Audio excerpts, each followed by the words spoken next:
समोर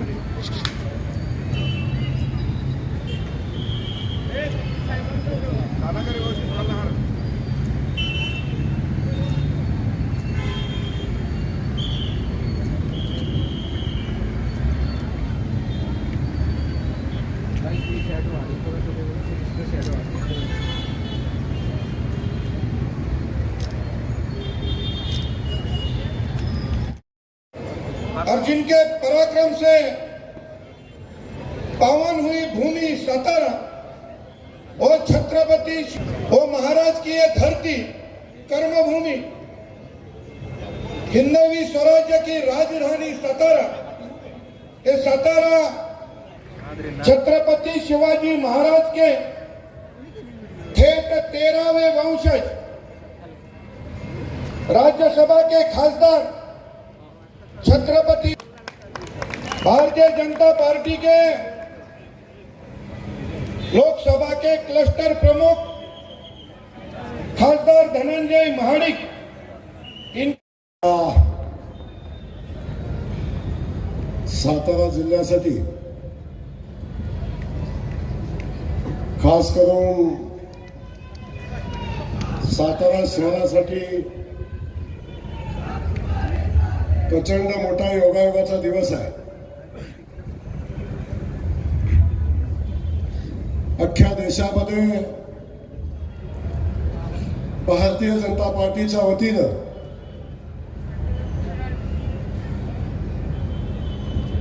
लोकसभेच्या निवडणुकीच्या तयारीच्या अनुषंगानं गेल्या 10 वर्षामध्ये आदरणीय मोदीजींच्या सरकारच्या कालखंडामध्ये या देशामधल्या सर्वसामान्य माणसाला केंद्रबिंदू मानून या देशाला स्वाभिमानानं सन्मानानं उभं करण्याचं काम आदरणीय मोदीजींनी केलं। और 10 दिन मैं मध्य प्रदेश में था, वहां मैंने आपके संगठन का काम देखा। चुनाव में आप चुनाव किस तरीके से लड़ते हैं मैंने देखा। मुझे नहीं लगता कि चुनाव में इतना अच्छा प्लानिंग देश में कोई कर सकता है, वो शिवराज सिंह चौहान साहब कर सकते हैं। उसके बाद जो राजकीय पंडित थे उन्होंने जो अनुमान लगाया था, उन सबका अनुमान गलत क्यों साबित हुआ। जब मैं ग्राउंड पे काम कर रहा था तो मैंने देखा था इतनी सारी योजनाएं बस बनाई नहीं थी तो लोगों तक पहुंचाई थी। और सबसे तूफानी योजना थी लाडली लक्ष्मी जी थोड़ी थी, लेकिन लाडली बहना की योजना इस देश में मध्य प्रदेश में तूफान लाने वाली योजना थी और उस योजना ने चमत्कार किया। शिवाजी महाराजांचे 13वे वंशज आणि ज्यांच्यावर आमचा जिल्हा महाराष्ट्र प्रचंड प्रेम करतो, त्या आमच्या उदयन महाराजांचा वाढदिवस आज आहे। एवढा मोठा नेता आज आमच्या एवढ्या मोठ्या नेत्याच्या वाढदिवसाच्या निमित्ताने या ठिकाणी आलाय, याच्यासारखा योगायोग आमच्या साताऱ्यासाठी आणि अजिंक्य ताऱ्यासाठी दुसरा असूच शकत नाही। असा प्रचंड मोठा योगायोग आज आहे आणि या प्रचंड योगायोग असाच येत नाही। आता लोकसभेच्या निवडणुका पण आलेल्या आहेत आणि लोकसभेच्या निवडणुका येत असताना असे योगायोग घडतात तेव्हा हा शुभ संदेश असतो, हे या निमित्ताने मला आपल्या सगळ्यांना सांगायचं। आपल्या आदरणीय उदयन महाराज त्यांच्या वाढदिवसाच्या मनापासून मी शुभेच्छा देत असताना या क्लस्टरचे प्रमुख सन्माननीय धनंजय उर्फ मुन्ना महाडिक खासदार, आमच्या राज्यसभेचे लोकसभेचे खासदार 2 वेळा राहिले, आमचे मित्र या ठिकाणी उपस्थित आहेत, त्यांचे मनापासून स्वागत करतो। स्टेजवर अनेक सन्माननीय उपस्थित आहेत, आमचे जिल्हा अध्यक्ष मगाशी उत्तम हिंदीतनं भाषण ज्यांनी केलं ते आमचे दैवेसिंग दादा, आमचे या जिल्ह्याचे नेते आणि माजी आमदार सन्माननीय मदनदादा भोसले, आमचे कराड दक्षिणचे भावी आमदार सन्माननीय अतुल बाबा भोसले, या ठिकाणी उपस्थित असलेले आमचे माजी आमदार आनंदराव नाना, पलीकडल्या बसलेल्या आमच्या आदरणीय शिंदेताई, पलीकडे आमच्या या जिल्ह्याच्या डायनामिक महिला अध्यक्षा सन्माननीय सुरभीताई भोसले, चित्रलेखाताई कदम, भीमराव काका, मनोज दादा घोरपडे, आमचे भरत पाटील साहेब, आमचे सुनील तात्या. आता सगळ्यांची नावं घेत नाही, खूप वेळ झालाय आणि वास्तविक पाहता माझं भाषण तुम्ही अनेकदा ऐकता. आपल्याला दोन लोकांचं भाषण आज ऐकायचंय, एक उदयन महाराज आणि दुसरे शिवराज सिंग चव्हाण साहेबांचं भाषण ऐकायचंय. त्यामुळे त्यांच्यामध्ये मी फार वेळ आपला घेणार नाही, पण एवढंच आपल्याला सांगणार आहे की आदरणीय मोदीजींच्या नेतृत्वाखाली या देशामध्ये भारतीय जनता पक्ष काम करतोय आणि भारतीय जनता पक्षासोबत भारतीय जनता पक्षाचं सरकार काम करतंय. आणि हे सरकार काम करत असताना आपल्या सगळ्यांना माहिती आहे की गेल्या 5 वर्षापासून जेव्हा आपल्याला उदयन महाराजांचा पराभव झाला त्या दिवसापासून आपल्या सगळ्यांच्या मनाला लागलेली ती गोष्ट आहे आणि आपण त्या पराभवाचा बदला घेण्यासाठी आपण सगळ्यांनी ताकदीनं भारतीय जनता पक्षाचा कार्यकर्ता हा कामाला लागलेला आहे.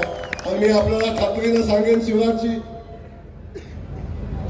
इस जिले में जो भी खासदार बनेगा यहां से वो भारतीय जनता पार्टी का बनेगा, दूसरे किसी पार्टी का बनेगा नहीं. ये डिस्ट्रिक्ट हमने देखा है, यहाँ पे बहुत बड़े नेता हमारे यहाँ पे है जिनको शरद पवार जी को आप जानते हैं. उनका राष्ट्रवादी कांग्रेस पक्ष पार्टी का एक गढ़ था, लेकिन ये गढ़ वाला अभी कुछ बचा नहीं है. आपको पता है जैसे राष्ट्रवादी पार्टी की हालत इस राज्य में बनी है, उससे बदतर हालत यहाँ पे राष्ट्रवादी कांग्रेस पार्टी की इस डिस्ट्रिक्ट में है. यहाँ पे भारतीय जनता पार्टी का कार्यकर्ता मोदी जी की सारी योजनाएं लोगों के पास पहुंचा के, हमसे बहनाओं के पास पहुंचा के इस लोकसभा के चुनाव के लिए तैयार है. और किसी भी हालत में 2024 में जब प्रधानमंत्री तीसरी बार शपथ लेंगे तब यहाँ का खासदार मोदी जी के साथ भारतीय जनता पार्टी का रहेगा. ये आश्वस्त करने के लिए मैं खड़ा हूं आपको मेरे सब लोगों के तरफ से. बाकी सगळ्याच गोष्टी बोलण्यासारख्या आहेत, पण मी आपल्याला एवढंच सांगेन, भारतीय जनता पार्टीला मी गेल्या अनेक दिवसापासूनची विनंती करतोय, राष्ट्रवादी काँग्रेस पक्षाचं जे पूर्वीचा राष्ट्रवादी काँग्रेस पक्ष, आता आमच्या एक आघाडीमध्ये राष्ट्रवादी काँग्रेस पक्ष आमचा सहकारी म्हणून या ठिकाणी आला आहे आणि त्या ठिकाणी येत असताना एक विचार घेऊन भारतीय जनता पक्षाचा कार्यकर्ता काम करत असताना प्रचंड संघर्षातनं ही भारतीय जनता पार्टी उभं करण्याचं काम गेल्या अनेक वर्षापासूनचा आमचा भारतीय जनता पक्षाचा सामान्य कार्यकर्ता करतोय. खूप संघर्षातनं गेलेला कार्यकर्ता आहे. जेव्हा कुणीच विचारत नव्हतं तेव्हा आमचा हा भारतीय जनता पक्षाचा कार्यकर्ता जमिनीवर संघर्ष करत होता. अनेक लोकांनी चेष्टा केली, अनेक लोकांच्या सोबत संघर्ष झाला, अनेक वेळा जेलमध्ये जायला लागलं. त्यावेळी भारतीय जनता पक्षाच्या कार्यकर्त्यांनी आमचा संघर्ष केला आहे आणि तो कार्यकर्ता संघर्षात आज अशा स्थितीत आहे.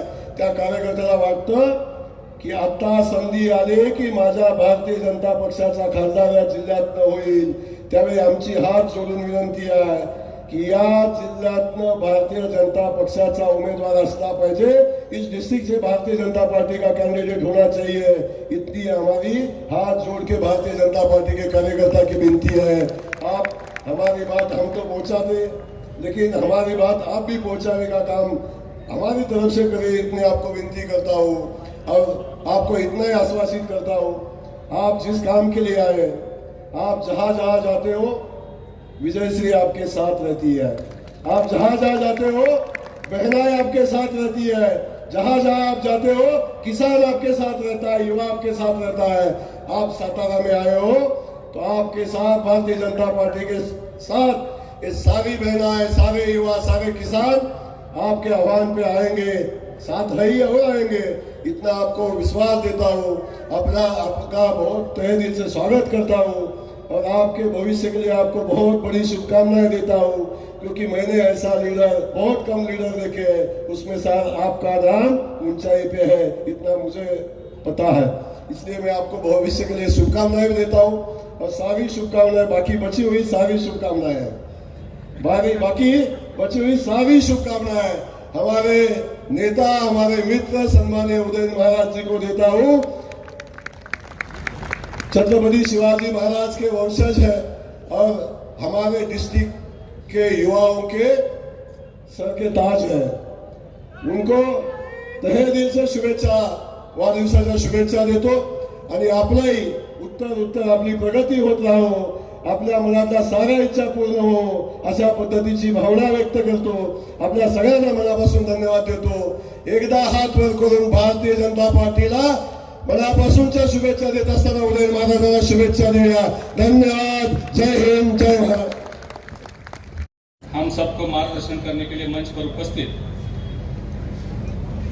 भारतीय जनता पार्टी के वरिष्ठ नेता और मध्य प्रदेश के पूर्व मुख्यमंत्री परम आदरणीय शिवराज सिंह चौहान जी, जिनका जन्मदिन हम यहाँ धूमधाम से मना रहे हैं, वो लोकसभा में हमारे मार्गदर्शक आदरणीय श्रीमंत छत्रपति उदयनराजे भोसले महाराज, अभी जिन्होंने हम सबको संबोधित किया, वो हमारे युवा मित्र यहाँ के विधायक जय कुमार जी गोरे, इस जिले के अध्यक्ष धैर्यशील जी कदम, हमारे मित्र और इस जिले के युवा नेता अतुल बाबा भोसले, पूर्व विधायक। हम बहुत भाग्यशाली है कि आज एक ऐसा सुवर्ण दिन यहाँ पे आया है। लोकसभा प्रवास, क्लस्टर की बैठक और उदयनराजे महाराज जी का जन्मदिन एक साथ आया है। तो मैं बस इतना ही कहना चाहूंगा, बार बार दिन ये आए, बार बार हम दिल से गाए, तुम जियो हजारों साल, साल के दिन हो 50,000। भाई और बहनों, हम बहुत भाग्यशाली हैं कि भारतीय जनता पार्टी के एक ऐसे वरिष्ठ नेता जो सिर्फ मध्य प्रदेश में ही नहीं पूरे देश में लोकप्रिय है, वो आज हमें मार्गदर्शन करने के यहाँ पे उपस्थित हैं, जिन्होंने उम्र की मात्र 13 साल की आयु में राष्ट्रीय स्वयंसेवक यहाँ से अपनी शुरुआत की, फिर वो विद्यार्थी परिषद से जुड़े, फिर वो युवा मोर्चा से जुड़े और अभी तक वो भारतीय जनता पार्टी के राष्ट्रीय उपाध्यक्ष के रूप में काम कर रहे हैं, संगठन का काम कर रहे हैं। एकमात्र मुख्यमंत्री मध्य प्रदेश के ऐसे हैं जिन्होंने 4 बार मुख्यमंत्री पद की शपथ ली और 18 साल तक वो मुख्यमंत्री बने रहे। 5 बार वो सांसद भी बन चुके हैं और ये जो लोकप्रियता है वो किस वजह से, हमारे मित्र जय कुमार गोरे जी ने बताया। कई सारी योजनाएं मध्य प्रदेश में चलती है, जैसे मुख्यमंत्री सीखो कमाओ योजना, मुख्यमंत्री किसान कल्याण योजना। जिस तरह प्रधानमंत्री मोदी जी किसान सम्मान निधि 6,000 रुपए का भेजते हैं, उसी तरह मध्य प्रदेश में मध्य प्रदेश सरकार के माध्यम से हर साल किसान को 6,000 रुपए भेजने का काम मध्य प्रदेश की सरकार कर रही है। जिसका जिक्र हुआ लाडली लक्ष्मी योजना, ये योजना किस लिए चली थी, मुझे लगता है वो अपने भाषण में यहाँ पे बताएंगे। मध्य प्रदेश में लड़कियों का जन्म स्तर कम था, उसको ठीक करने के लिए इन्होंने भाग्य लक्ष्मी, लाड़की लक्ष्मी योजना शुरू की, कन्यादान योजना शुरू की और सबसे जो लोकप्रिय रही वो लाडली बहना योजना, जिनसे 1.25 करोड़ से ज्यादा महिला जुड़ी। ही शक्ती मोजण्याचं प्रतीक आहे, हा श्लोक ही शक्ती मोजण्याचं प्रतीक आहे। युवा शक्तीवर आपण आरूढ आहात, विचाराची, विकासाची आणि विश्वासाची तलवार आपल्या हातामध्ये आहे। मला तर आपण युवा शक्तीवर आरूढ आहात, विचाराची, विकासाची आणि विश्वासाची तलवार आपल्या हातामध्ये आहे, पण ढाल मात्र पाठीवरच ठेवा, कारण समोरून वार करण्याची वाट संपलेली आहे. म्हणून महाराजसाहेब ढाल पाठीवर ठेवा. यानंतर आदरणीय धनंजय माडिक साहेबांचा सत्कार महाराज आपल्या शुभास्ते करतील. एक करंट बिजली मल्ल धनंजय माडिक, लाल मातीतला मर्द, तप त्याग ज्ञान सेवानिशील इत्यादी गुणाची कवचकुंडाला लाभलेलं एक साजरा आणि गोजरा व्यक्तिमत्व. धन्यवाद. यहूं मैं गिरा नहीं हूं, जंग अभी बाकी है और मैं हरा भी नहीं हूं. मैं हरा भी नहीं. आदरणीय महाराज साहेबांचा सत्कार वाढदिवसांच्या निमित्त महाराजांच्या हस्ते होत आहे. जे जे हवं ते तुम्हाला मिळो. महाराज साहेब, जे जे हवं ते तुम्हाला मिळो. भाग्यवंत या शब्दाचा अर्थ तुम्हाला पाहिल्यावर साऱ्या महाराष्ट्राला कळो, साऱ्या देशाला कळो, साऱ्या महाराष्ट्राला कळो. एकच मिनिट महाराजांना बोलवतो. दादा ऐक. फिर मैंने उनसे दूसरा प्रश्न पूछा, आप अब तक आप कितने चुनाव जीते हैं? तो उन्होंने कहा 11. मैं चुपचाप हो गया. मैं सोच रहा था कि 11 मल्टीप्लाई गुणिले 5 मतलब 55 साल. तो मैं सोच रहा था कि उसमें 2-3 साल ज्यादा है तो हमारी सबकी उम्र है. और आज इस व्यासपीठ पर उपस्थित मध्य प्रदेश के पूर्व मुख्यमंत्री आदरणीय शिवराज जी चौहान साहब, हमारे मित्र खासदार धनंजय माडिक, आमदार जयकुमार जी गोरे, माजी आमदार मदन दादा, भावी आमदार अतुल भोसले, सौ प्रियताई शिंदे, माजी आमदार आनंदराव पाटील, माझे मित्र मनोज घोरपडे, रामकृष्ण वेताळ, सुरभीताई चव्हाण, भरतजी पाटील, अविनाश कदम, भरतजी मुळे, धनंजय पाटील, आमचे मित्र विक्रम बाबा पाटणकर, भीमराव काका, चिन्मय कुलकर्णी, सुनील काटकर, सुवर्णाताई, धनाजी काका, रंजना रावत, गीतांजली कदम, विश्व हिंदू परिषद ते बजरंग दल आणि सर्व भारतीय जनता पक्षाचे सर्व पदाधिकारी आणि ज्यांना विसरलं की काय होतं आणि ज्यांना विसरून चालणार नाही असे माझ्यावर खूप प्रेम करणारे, मिश्किलपणे का होईना माझ्यावर प्रेम करणारे सर्व पत्रकार,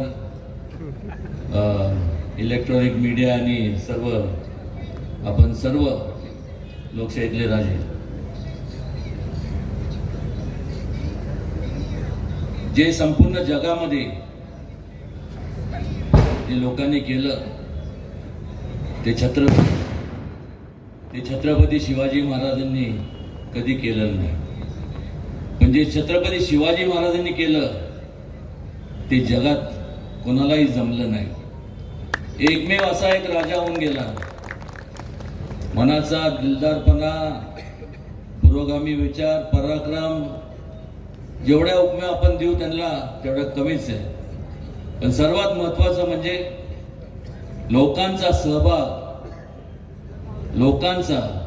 सहभाग हा राज्य कारभारामध्ये असावा अशी संकल्पना त्या काळामध्ये महाराजांनी मांडली. आणि त्यामुळं आज जे आपण लोकशाही म्हणतो, ज्याला इंग्लिशमध्ये आपण डेमोक्रेसी म्हणतो, हा ढाचा लोकशाहीचा त्यावेळेस त्यांनी तयार केला होता. आणि त्यामुळं संपूर्ण या देशातले काय, संपूर्ण परदेशातले सुद्धा त्यांच्या लोक त्यांच्याकडं नतमस्तक होतात. देव तर आपण कोणी बघितला नाही, पण देवाच्या रूपाने निश्चितपणे मला सांगावंसं वाटतं की महाराजांसारखं रूप आपल्या संपूर्ण आपण बघितलं जरी नसलं तरी आपल्या पूर्वजांनी सगळ्यांनी पाहिलं. महात्मा गांधीजींनी त्या काळात एक विचार दिला होता. विचार काय होता? तर पंचायत राज म्हणजे काय? सत्तेचं विकेंद्रीकरण करून जोपर्यंत सर्वसामान्य लोकांच्या हातात आपण सत्ता स्थान देत नाही तोपर्यंत खऱ्या अर्थाने लोकशाही ह्या देशामध्ये नांदणार नाही. पण गेल्या ज्या वेळेस आपल्याला संपूर्ण लोकशाहीची स्थापना झाली, प्रस्थापित झाली, त्यावेळेपासून जवळपास 50 वर्षाचा काळ जर आपण पाहिला तर त्या 50 वर्षाच्या काळामध्ये काय झालं तर महात्मा गांधीजींच्या, छत्रपती शिवाजी महाराजांच्या विचारांना तिलांजली देण्यात आली. विकेंद्रीकरणाच्या ऐवजी केंद्रीकरण झालं. त्याच्यामुळे एकाधिकारशाही आली. पण ज्या वेळेसपासून मोदीजींचं सरकार, भाजपचं सरकार या देशामध्ये प्रस्थापित झालं, त्यापासून आज आपण पाहतो, एक वेगळं चित्र पाहतो. खऱ्या अर्थाने पंचायत राजची संकल्पना जी गांधीजींची होती ती आपण आपल्याला आचरणात पाहायला मिळते. मोदीजींच्या नेतृत्वाखाली अनेक वर्षापासून जी घोषणा केली जात होती की गरिबी हटाव, पण वास्तविक ती फक्त घोषणाच राहिली. ती घोषणाच राहिली आणि फक्त लोकांना निवडणुकीच्या काळामध्ये त्यांच्या समोर जाऊन मतं मिळवण्याचं एक साधन झालं. आणि मग बेंबीच्या देठापासून डाव फोडून ते सर्वजण म्हणायचे की तळागाळातल्या लोकांना आम्ही त्या गाळातनं बाहेर काढणार, असं करणार, तसं करणार. पण या गेल्या 50 त्यांच्या कालावधीमध्ये जर आपण पाहिलं तर काय पाहायला मिळतं की तळागाळातल्या लोकांना जास्तीत जास्त गाळात घालण्याचं काम केलं. मगाशी आमचे मित्र खासदार धनंजय माडकांनी सांगितलं, अनेक घोटाळे जे संपूर्ण वाचून म्हणजे आपल्या समोर त्याची मांडणी केली. मला अजून आठवते की मी असंच त्यावेळेस जेव्हा चारा घोटाळा झाला होता, त्यावेळेस चारा घोटाळा जेव्हा झाला तेव्हा आपल्यासारखेच पत्रकार त्या ठिकाणी लालूजींच्या निवासस्थानी गेले होते, त्यांच्या गावी. आणि त्यांना विचारलं कि वो चारा घोटाला हो गया, उसके बारे में आप कुछ कहेंगे? तो लालू जी वो उनकी जो गाय भैंस है उनको वो चारा डाल रहे थे, तो उन्होंने कहा देखो भैया, जो बेचारी ये चारा खा रही है वो कुछ नहीं बोल रही है, बाकी के ही बोले जा रहे हैं. आता गाय म्हशी कशा बोलणार मला सांग. म्हणजे एक प्रकारची लोकशाहीची थट्टा केली. पण छत्रपती शिवाजी महाराजांना अभिप्रेत असणारी स्वराज्याची संकल्पना होती ती काय होती? सर्व धर्म समभावाची, सर्व जाती जमातीतल्या लोकांना एकत्र घेऊन स्वराज्याची स्थापना त्यांनी केली. आणि त्याच्यामुळं आपल्याला आपण समजून घेतलं पाहिजे की अलीकडच्या काळामध्ये लोक व्यक्ती केंद्रित झाले. समाजापेक्षा मी आणि मी हाच विचार त्यांच्या मनात असतो. आणि त्यामुळं स्वतःच्या स्वार्थासाठी जाती धर्मामध्ये तेढ निर्माण करायचं जे हा जो प्रकार आहे तो अत्यंत किळसवाणी प्रकार आहे. त्याचा मी कठोरपणे निषेध तर करतोच आहे. की सांगण्याचं मतित अर्थ एवढंच आहे की आपल्याला समजा हा देश एकत्र ठेवायचा असेल, या देशाला महासत्तेकडे न्यायचं असेल तर फक्त एक आणि एकच छत्रपती शिवाजी महाराजांचा विचाराचा आपण आपला उळशी बाळगून तो आचरणात आणला पाहिजे. आणि नेमकं त्याच धर्तीवर ह्या अगोदर बरेच पंतप्रधान होऊन गेले. बरेच नेते मंडळी होऊन गेले, घोषणा तर केल्या, असं करू तसं करू हे करू, पण जर बारकाने आपण बघितलं तर आदरणीय नरेंद्रजी मोदींनी छत्रपती शिवाजी महाराजांचे जे विचार आहेत, महिलांच्या बाबतीतलं त्यांचं सक्षमीकरण, गरिबांच्या बाबतीत त्यांची जीवनमान कसं उंचवलं गेलं पाहिजे, युवकांना स्वतःच्या पायावरती कसं उभं राहतील, स्टार्टअपच्या योजना, अशा अनेक योजना राबवल्या गेल्या. आणि त्यामुळं खऱ्या अर्थाने सर्व म्हणजे मोदीजींचे बरोबर असणारे सर्व सहकारी, त्याचबरोबर त्यांचे पैकी ज्येष्ठ सहकारी आज आपल्या त्या व्यासपीठावर शिवराजजी चव्हाण साहेब आहेत. खरोखर या लोकांनी आयुष्य वेचलं संपूर्ण लोकांच्या सेवेकरता, लोकांच्या हिताकरता, लोकांच्या प्रगतीकरता, लोकांच्या उत्कर्षाकरता.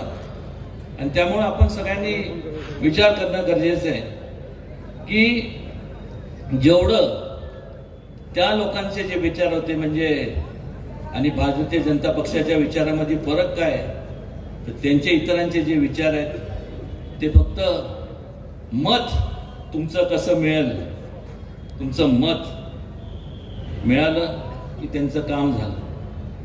पण भारतीय जनता पक्षाचा जर बारकाने विचार केला तर तुमचं मत म्हणजे पहिलं तुमचं वैचारिक मत हे आमच्या सगळ्यांच्या दृष्टिकोनातनं लाख मोलाचं आहे. आणि त्याकरता संपूर्ण हे कधी होतं, हे कधी निर्माण होतं, ज्या वेळेस आपण लोकांची सेवा करतो मनापासून, लोकांकरता आपण झटतो, झिजतो आणि लोकांचं त्याच्यामुळे जो विश्वास आपण संपादन करतो जो मोदीजींनी केलाय, त्यांच्या सर्व सहकाऱ्यांनी या राज्यात असेल, वेगवेगळ्या मध्य प्रदेश असेल, वेगवेगळ्या संपूर्ण देशातल्या इतर राज्यामध्ये जर पाहिलं तर आपल्याला आज सगळीकडं भाजपमय वातावरण आपल्याला झालेलं पाहायला मिळतं. हे केव्हा होतं, जेव्हा आपण लोकांचे कामं करतो. उगीच आपलं घोषणा करून आज ज्या लोकांनी घोषणा केला, आज त्यांची सगळ्यांची जर अवस्था बघितली तर काय अवस्था आहे, म्हणजे अवस्था म्हणण्यापेक्षा एका काळी संपूर्ण म्हणजे एवढं एक दोन लोकांची पार्टी म्हणून ओळखले जाणारे भारतीय जनता पक्ष म्हणजे अटल बिहारी वाजपेयी साहेब, लालकृष्ण अडवाणी साहेब, दोन वरनं आज आपण संख्या बघताय. आणि मगाशी ज्या घोषणा दिल्या, मग धैर्यशील दादा असतील, धनंजय असतील किंवा माझे मित्र जयकुमार असतील, आज 400 पार हे होणारच आहे, हे लिखितच आहे. कारण कामं केल्यामुळं लोक मतदान करतात, नुसतं घोषणा देऊन कोणी मतदान करत नाही. फार वेळ घेत नाही मी आपला, पण एवढंच सांगेन की आज म्हणजे माझं भाग्य मी समजतो की जे अत्यंत एवढं प्रेमळ आणि संयमी आणि त्यांचे विचार खरंच ऐकण्यासाठी आपण सगळे आतुर आहोत असे शिवराजी मामासाहेब हे आज या ठिकाणी आले मला आशीर्वाद देण्याकरता. मी स्वतःला धन्य झालं असं समजतो. आज या ठिकाणी त्यांचं मी पुन्हा एकदा संपूर्ण सातारा आणि शाहूनगरीच्या वतीने, संपूर्ण जिल्ह्याच्या वतीने आणि संपूर्ण महाराष्ट्राच्या वतीने म्हणलं तरी काय हरकत नाही, आज त्यांचं या सातारा नगरीत स्वागत करतो. भरपूर वेळ झालाय. पुन्हा एकदा मी एवढंच एक मला सांगावंसं वाटतं, कालही तुमचं होतं, आजही तुमचं आहे, भविष्य काळात त्याचा बदल होणार नाही.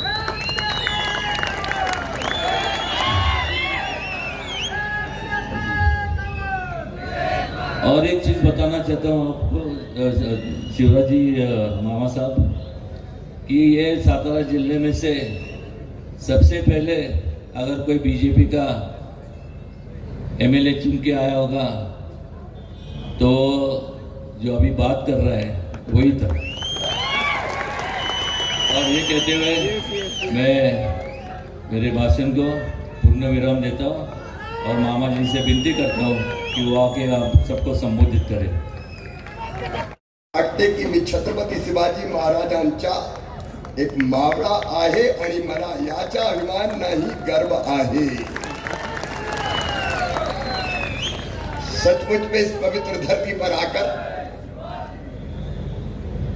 मैं धन्य हो गया. अहोभाग्य है आज आपसे बात करने का मौका मिला है. इस अवसर पर मंच पर उपस्थित वो जिनका आज जन्मदिन है, हमारे लोकप्रिय नेता 13वें वंशज श्रीमंत छत्रपति शिवाजी महाराज के मैं उनको प्रणाम करता हूं.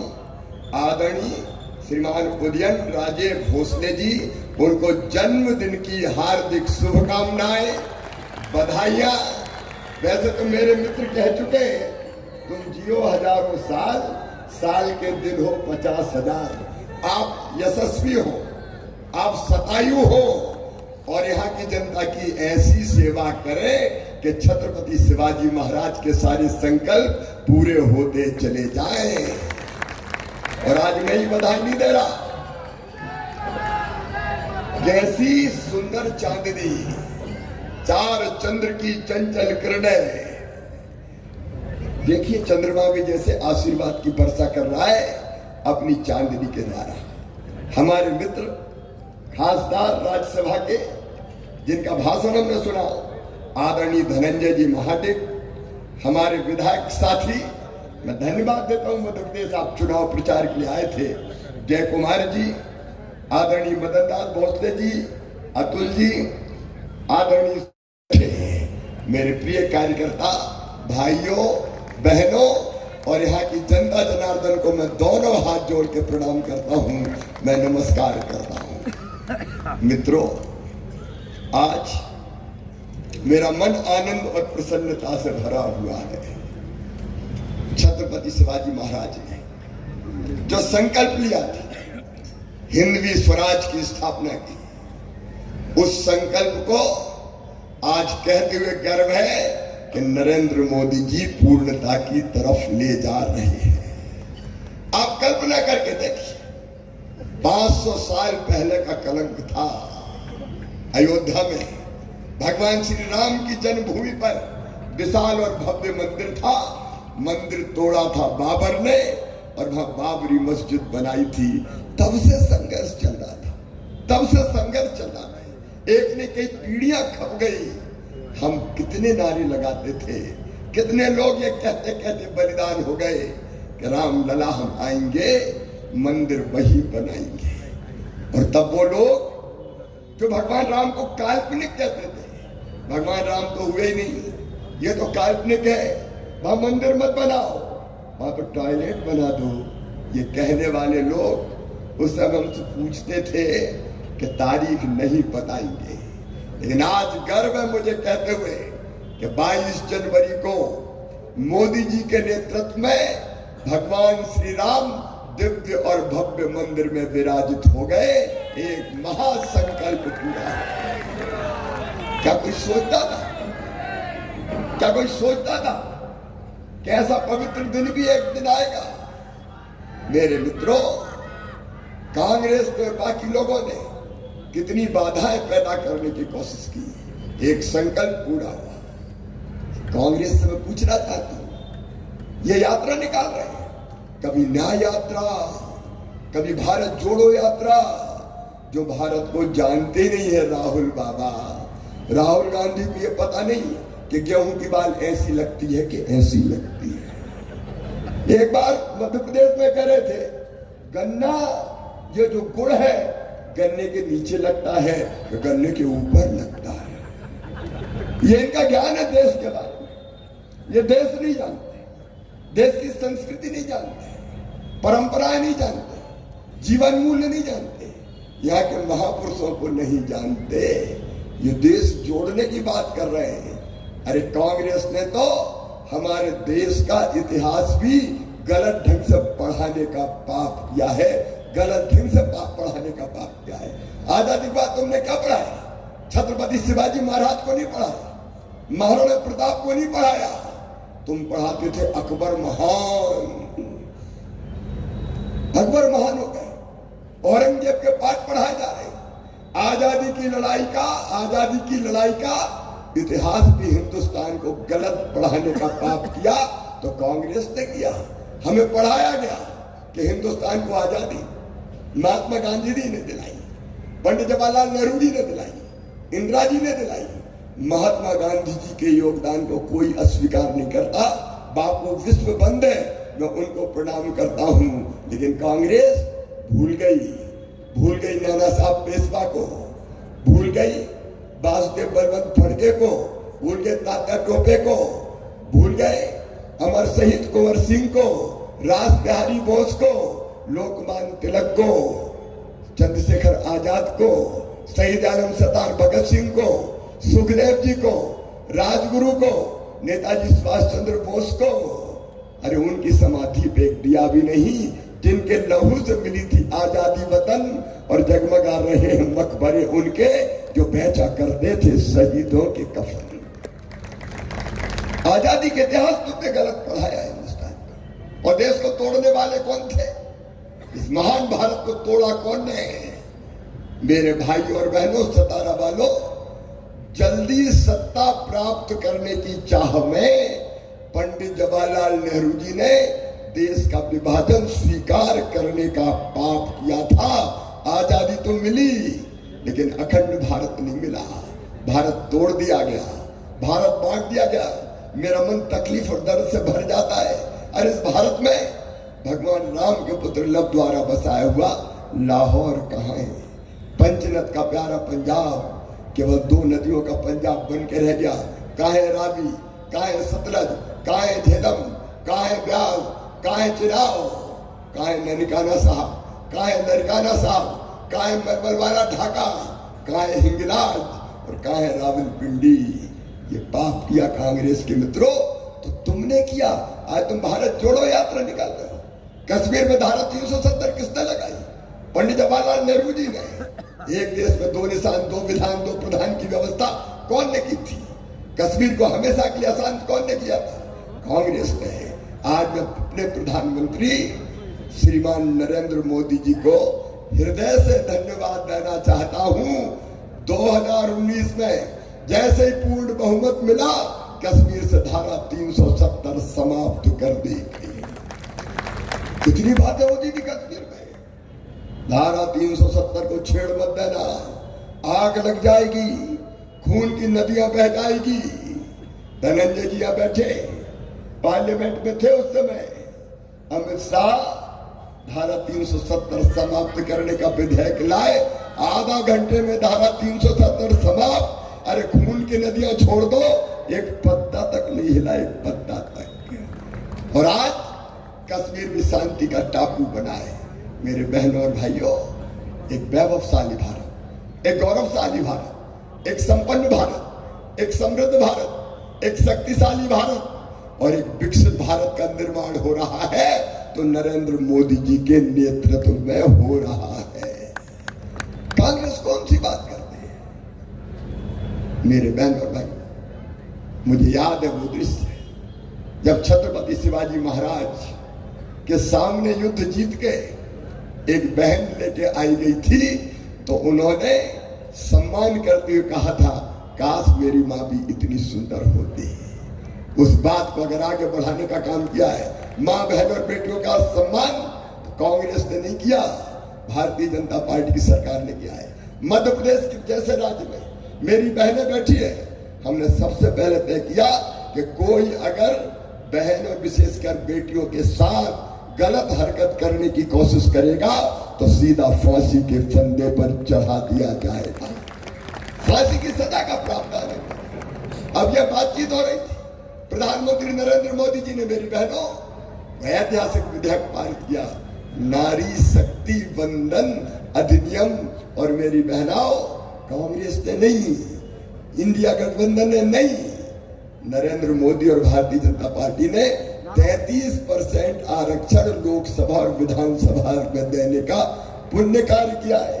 आज तो हमारी 3 बहनें मंच पे आके बैठी है, लेकिन महाराज साहब 2029 के बाद ये पीछे वाली बहनें आगे दिखाई देंगी और आगे वाले भाई पीछे चले जाएंगे। 33% आरक्षण देने का काम किया तो बीजेपी की सरकार ने किया। सबका साथ, सबका विकास और सबका विश्वास। मेरी बहनों, मध्य प्रदेश जैसे राज्य में हम सत्ता में आए, सेक्स रेशियो गड़बड़ था। 1000 बेटों पे केवल 912 बेटियां पैदा होती थी और ये भेदभाव भगवान नहीं करता था, इंसान करता था।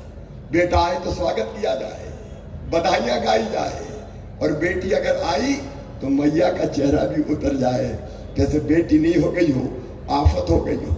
और जैसे ये पता लगाने के व्यवस्था हुई कि कोख में पलने वाला कौन है, बेटा की बेटी, बेटा आए तो आने दो और बेटी हो तो कोख में ही मार दो, कोख को कत्ल खाना बना दिया गया। बचपन से जब नहीं देखता, बचपन से जब ये देखता था तो आत्मा रोती थी, मन में तकलीफ होती थी कि हे भगवान, ये भेदभाव क्यों? बेटा बेटी दोनों एक ही माँ की कोख से जन्मे हैं, फिर इंसान ये भेद क्यों करता है? क्यों ये भेद करता है? मध्य प्रदेश में 1000 बेटों पे 912 बेटियां पैदा होती थी। और तब जब मैं मुख्यमंत्री बना, पहली 2 योजनाएं, मन में संकल्प था कि भाषण से बेटी नहीं बचेगी, बेटी को बोझ से वरदान बनाना पड़ेगा। और इसलिए हमने तय किया कि मध्य प्रदेश की धरती पर अगर बेटी पैदा होगी तो वो लखपति ही पैदा होगी। किसी माँ की कोख से जन्म ले बेटी लखपति होगी। और जब मैंने अफसरों को बुला के कहा कि बेटी को लखपति बनाना है तो कह लगे इम्पॉसिबल सर, ये नहीं हो सकता। मैंने कहा मैं मुख्यमंत्री हूं इसलिए होगा। बेटी जैसे ही पैदा होगी उसके खाते में हम इतने पैसे पैदा होते जमा कर देंगे कि उसकी पढ़ाई भी होगी और बाद में वो लखपति बनेगी। बड़े होने पे उसको 1 लाख रुपया से ज्यादा मिलेंगे। हमने 30,000 रुपया उसके खाते में जमा करना 2005-06 में शुरू किया और उसको जोड़ दिया पढ़ाई। 5वीं पास करके 6वीं में जाए तो 2000, 8वीं पास करके 9वीं में जाए 4000, 10वीं पास करके 11वीं में जाए तो 6000, 12वीं में जाए तो फिर 6000, कॉलेज में जाए तो 12,500, इसलिए कि पढ़ाए लोग। और कॉलेज से पास आउट हो तो 12,500 और 21 साल की हो जाए तो सीधा 1 लाख रुपया और मिल जाए। मैंने कहा मध्य प्रदेश की धरती पर बेटी पैदा होगी तो लखपति ही पैदा होगी। और मेरी बहनों, इस योजना का परिणाम था कि पहले 1000 बेटों पे 912 बेटियां पैदा होती थी, अब 1000 बेटों पे 976 बेटियां मध्य प्रदेश में पैदा हो रही है। और तब तक हम नहीं बैठेंगे जब तक बेटा और बेटी बराबर ना हो जाए। एक नहीं, भारतीय जनता पार्टी की सरकार मध्य प्रदेश जैसे राज्य में हमने तय किया कि 50% रिजर्वेशन बहनों को स्थानीय निकाय के चुनाव में देंगे। महाराष्ट्र में तो काफी प्रगतिशील है, मध्य प्रदेश में तो घूंघट मार के बहनें बैठती थी घर में, निकलने नहीं देते थे बाहर। चुनाव कौन लड़ेंगे? साहब लड़ेंगे। बहन क्या करेगी? रोटी बनाएगी 100 लोगों की, 200 लोगों की। हमने तय कर दिया कि आधी सीटों पर रिजर्वेशन केवल बहनें चुनाव लड़ेगी या बेटियां चुनाव लड़ेंगी। उसका परिणाम यह हुआ, जो घूंघट में थी वो मेयर बन गई, जिला पंचायत के अध्यक्ष बन गई, नगर पालिका की अध्यक्ष बन गई, सरपंच बन गई और ऐसा राजकाज संभाला कि पुरुषों को भी मात कर दिया। मैं मध्य प्रदेश में देखता था किसी पुलिस थाने में देवता कि गरीब बहन अगर बेटा बेटी को जन्म देगी तो बेटा बेटी को जन्म देने के पहले उसके खाते में 4000 और जन्म देने के बाद 12000 डालेंगे ताकि मजदूरी करने वाली बहन को भी आराम करने का मौका मिले और वो अपने बेटा बेटी को ढंग से दूध पिला सके। और लाडली बहना जैसी योजना इसलिए कि आधी आबादी को हमें पूरा न्याय देना था और इस धरती के संसाधनों पर, देश के संसाधनों पर बहनों का भी तो हक है। इसलिए हर बहन का अपना अकाउंट होगा और उस अकाउंट में हर महीने पैसे आएंगे ताकि 1500 रुपए के लिए मेरी बहनों को हाथ ना फैलाना पड़े। नहीं तो मायके भी जाना है तो साहब से पैसा मांगे कि 500 रुपया तो दे दो, तो मूड हुआ तो दे दिए, नहीं तो कहा जब देखो मांगती रहती नहीं है मेरे पास। तो मुंह लटका के बैठ जाती थी। अब उनका अपना अकाउंट है जिसमें हर महीने पैसा आते। 1,32,00,000 बहनें आज गर्व से सीना तान के जीती है मध्य प्रदेश की धरती पर। कब कांग्रेस ने किया ये सामाजिक परिवर्तन का काम? कब कांग्रेस ने किया? किसानों के लिए आप देखिए, प्रधानमंत्री नरेंद्र मोदी जी 6,000 रुपया किसान सम्मान निधि देते हैं। छोटे किसानों के लिए बड़ी निधि है। और यहाँ भी आदरणीय देवेंद्र फडणवीस जी, आदरणीय शिंदे जी 6,000 अलग से देते हैं। मध्य प्रदेश में भी हम 6,000 अलग से देते थे। एक नहीं, अगर योजना में गिनाऊं तो सैकड़ों योजनाएं गरीब के कल्याण की, किसानों के कल्याण की। अभी आपने सीखो कमाओ योजना की बात की धनंजय जी, हम बेरोजगारी भत्ते के विरोधी हैं। बेरोजगारी भत्ता नहीं, मध्य प्रदेश में हमने तय किया कि हम काम सीखेंगे। नौजवान फैक्ट्री में सीखे, दुकान पे सीखे, कहीं कंपनियों में सीखे, तो काम सीखने के बदले उनको 8,000 से लेकर 10,000 रुपया महीना देंगे, ताकि काम सीख के फिर वो परमानेंट रोजगार उनको मिल जाए या अपना काम प्रारंभ कर ले। यह भारतीय जनता पार्टी है, हमारे प्रधानमंत्री श्रीमान नरेंद्र मोदी जी। आज सीधा गर्व से फूल जाता है। एक जमाना था जब हम दुनिया के किसी देश में जाते थे तो भारत का कोई मान नहीं था, कोई सम्मान नहीं था। मैं तो 2014 के पहले भी मुख्यमंत्री था, जब यूपीए की सरकार थी। और जब हम जाते थे निवेश के लिए, इन्वेस्टमेंट के लिए, और किसी से कहते थे इंडिया भारत आओ मध्य प्रदेश में निवेश करो, तो एक ही बात उठती थी, अरे घोटालों का देश है, कितने घोटाले तुम्हारे देश में हुए, वहां के क्या करेंगे? 2G घोटाला, 3G घोटाला, 4G घोटाला और जीजाजी घोटाला। कितने घोटाले, घोटालों का देश कांग्रेस ने बना दिया। देश को तबाह और बर्बाद करने का पाप कांग्रेस ने किया। लेकिन आज मैं गर्व से कहता हूं, सतारा वासियों, स्वाभिमान के साथ कहता हूं कि आज दुनिया के किसी देश में चले जाओ, भारत और मोदी नाम ले दो तो लोगों का सम्मान के साथ शीश झुक जाता है और भारत माता की जय की आवाज आती है, या मोदी मोदी के नारे लगने लगते हैं। और अगर मोदी के नारे, मोदी मोदी के नारे दुनिया के किसी देश में लगते हैं तो वो केवल मोदी जी का सम्मान नहीं है, वो सम्मान हिंदुस्तान के 140 करोड़ भारतवासियों का सम्मान है। ये भारत माता का सम्मान है। आज देखिए क्या स्थिति है हमारी। एक जमाना था जब पिद्दी पिद्दी से देश में डराते थे। पाकिस्तान जब देखो आखिर बता रहता था, चीन अकड़ता रहता था। मोदी जी ने कह दिया, देखो भाई, हम अपनी तरफ से किसी को छेड़ेंगे नहीं, लेकिन किसी ने अगर हमें छेड़ा तो उसे हम छोड़ेंगे नहीं। और ये सर्जिकल स्ट्राइक से लेकर आतंकवादियों के खात्मे तक का काम किया तो प्रधानमंत्री श्रीमान नरेंद्र मोदी जी ने किया। और आज मैं दावे के साथ कहता हूं, दावे के साथ, मोदी जी के तीसरे टर्म में आतंकवाद और नक्सलवाद का अता पता नहीं चलेगा, अता पता नहीं चलेगा। दृढ़ संकल्प शक्ति के धनी नरेंद्र मोदी। आप देखिए, जब यूक्रेन और रूस में युद्ध हुआ, भारत के हजारों बच्चे फंस गए, माता पिता रो रहे थे, चिंतित थे, बच्चे जिंदा बचेंगे कि नहीं बचेंगे, हमारे बच्चे कैसे वापस आएंगे। कुछ नहीं हुआ। मोदी जी ने एक फोन किया रूस के राष्ट्रपति को, एक फोन किया यूक्रेन के राष्ट्रपति को, और कहा कि भारत के बच्चे निकलेंगे हाथ में तिरंगा झंडा लेके, उस समय युद्ध बंद कर देना ताकि हमारे बच्चे सुरक्षित निकल आए। और भारत के बच्चे हाथ में तिरंगा लेके निकले, भारत माता की जय कह के। रूस ने भी युद्ध बंद कर दिया और अमेरिका ने भी युद्ध बंद कर दिया, और भारत के बच्चे भारत माता की जय कह के सुरक्षित बाहर आ गए। ये है आज का भारत। अगर चीन अकड़ा और भारत की सरजमी पे कदम रखने की कोशिश की तो चीनी सैनिकों की गर्दन तोड़ के वापिस चीन की सीमा में हमारे सैनिकों ने फेंक दिया।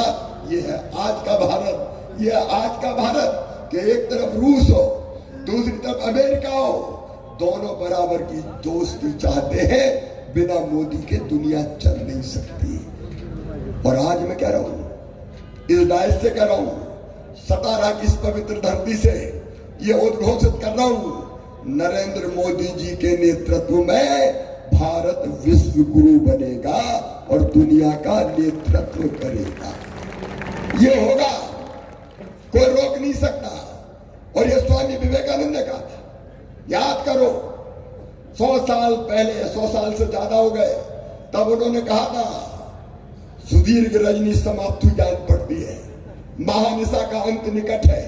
जो अंधे हैं वो देख नहीं सकते, जो बहरे हैं वो सुन नहीं सकते, लेकिन मैं स्पष्ट रूप से देख रहा हूं कि भारत माता एक बार फिर अंगड़ाई लेके खड़ी हो रही है और विश्व गुरु के सिंहासन पर आसीन हो रही है। हमारा भारत विश्व गुरु के पद पर आसीन होगा और भौतिकता की अग्नि में दग्ध विश्व मानवता को शाश्वत शांति के पद का दिग्दर्शन अपना देश कराएगा। बहनों और भाइयों, इसलिए नरेंद्र मोदी इसलिए नहीं कि हम कुछ लोग सत्ता के स्वर्ण सिंहासन पर बैठ जाए। नरेंद्र मोदी इसलिए कि भारत के माध्यम से विश्व मानवता का कल्याण हो जाए। ये बड़ा लक्ष्य है और मैं तो कहता हूं ईश्वर की इच्छा है, ये परमात्मा की इच्छा है, ये प्रभु की इच्छा है। भगवान श्री कृष्ण ने गीता में कहा था, यदा यदा हि धर्मस्य ग्लानिर्भवति भारत अभ्युत्थानम धर्मस्य तदात्मानं सृजाम्यहम् परित्राणाय साधूनां विनाशाय च दुष्कृतां धर्म संस्थापनार्थाय संभवामि युगे युगे। उन्होंने कहा था, जब जब धर्म की हानि होगी, अधर्म बढ़ेगा, पाप बढ़ेगा, अनाचार बढ़ेगा, तब तब धर्म की रक्षा के लिए, अधर्म के नाश के लिए, दुष्टों के विनाश के लिए और सज्जनों के उद्धार के लिए मैं बार बार आऊंगा, मैं बार बार आऊंगा। नरेंद्र मोदी देवदूत है, युग दृष्टा है, युग पुरुष है और इसलिए शायद नरेंद्र मोदी को ईश्वर ने यह अवसर दिया है कि वो भारत को उस स्थान पर ले जाए। और इसलिए मेरे प्रिय बहनों और भाइयों, ये चुनाव आने वाला छोटे मोटे लक्ष्य के लिए नहीं है, गरीब कल्याण भी होगा। माता बहनों, आपका सम्मान भी बढ़ेगा। और मैं सच कहूं, मैं जब बहनों को देखता हूं तो दुर्गा सप्तशती में कहा है, जगत की सारी स्त्रियां देवी की मूर्तियां हैं। मैं हर बहन में देवी देखता हूं, देवी देखता हूं। इसलिए मध्य प्रदेश की धरती पर बेटियों के पैर धोके उनकी पूजा करता हूं, मैं बहनों के पैर धोता हूं। और मध्य प्रदेश में किसी भी एज ग्रुप की बहन बेधड़क आके अपने भाई के सीने से लग जाती है, क्योंकि भाई और बहन का पवित्र रिश्ता है। ये रिश्ता केवल भारतीय जनता पार्टी समझ सकती है, भारतीय जनता पार्टी। और ये हर वर्ग के कल्याण के लिए भारतीय जनता पार्टी की सरकार चाहिए।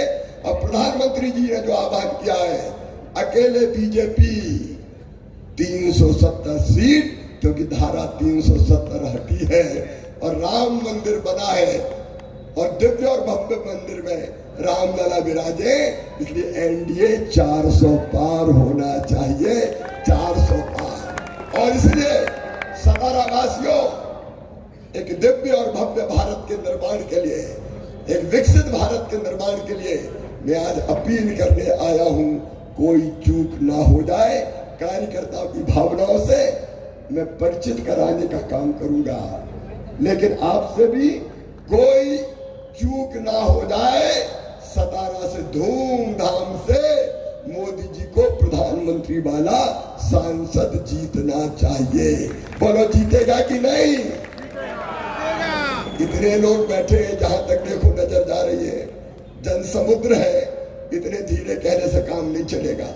अरे मोदी जी को प्रधानमंत्री बनाएंगे कि नहीं? तो हमारे सांसद को जिताएंगे कि नहीं? तो आइए, आज महाराज के जन्मदिन पर हम सब पवित्र संकल्प लें कि सतारा की इस पवित्र धरती से मोदी जी को प्रधानमंत्री बनाने वाले सांसद ही जीतेंगे।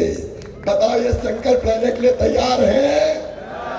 तो आओ हम महाराज के जन्मदिन पर केक काटें और खुशियां मनाएं। उसके पहले एक बार अपने स्थान पर खड़े होकर संकल्प लें कि हम मोदी जी को प्रधानमंत्री बनाने वाले भाजपा के सांसद को ही विजयी बनाएंगे। उठाइए दोनों हाथ। छत्रपति शिवाजी महाराज की, सतारा की जनता की, धर्म की, अधर्म का, गाड़ियों में नमस्कार। हर हर महादेव। बहुत बहुत धन्यवाद। जनतेच्या मनावरती राज्य करणारा आणि जनतेच्या हृदय सिंहासनावरती विराजमान होणारा जनतेचा राजा आपला राजा श्रीमंत छत्रपती उदयनराजे भोसले महाराष्ट्र मुख्यमंत्री एका हातवरती बोलला जाईल।